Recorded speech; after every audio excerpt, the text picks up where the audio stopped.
China's Premier Wen Jiabao warning that the U.S. demands for a stronger yuan could lead to social upheaval in China. Wen says that a 20% rise in the yuan would cause bankruptcies and mass unemployment in China. We're joined right now by Jing Ulrich. She is the chairman of the China Equities and Commodities Division at JPMorgan, and she is joining us from Hong Kong. Jing, always glad to have you on with us. The Chinese Premier making some comments. Of course, he's going to be visiting the UN here in New York City today, saying the main cause of the U.S. trade deficit is not the exchange rate of the Chinese currency, but the structure and investment of savings. This is obviously a very politically charged topic. How much can the yuan appreciate this year? Well, we only have about 3 months left till year end.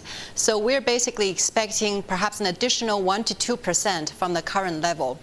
Since June 19th, when the Chinese government made the RMB more flexible, we've seen some small amount of appreciation. However, obviously, that's not enough to satisfy U.S. lawmakers. So for the whole year of 2010, we're only expecting about a 3 to 4% appreciation compared to the level of the end of 2009. Jing, Wen Jiabao saying if China, first of all, is not and I'm actually reading it directly here, pursuing a trade surplus intentionally, and he says if the U.S. doesn't import from China, it will import from somewhere else, which brings us to this idea of the role of China as the world's workshop. But that's somewhat decreasing, is it not, as internal Chinese demand, domestic Chinese demand increases?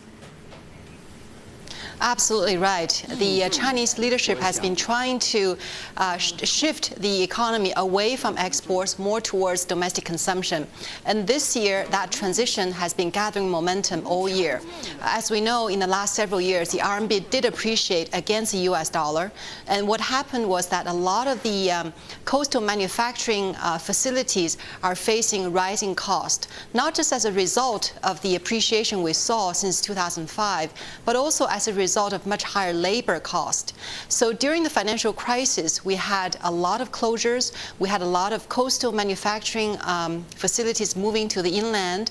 And this year in 2010, we've seen very good signs that in the hinterland of China, consumption is picking up. So gradually, I think the economy is shifting away from the coastal region and exports more towards domestic consumption.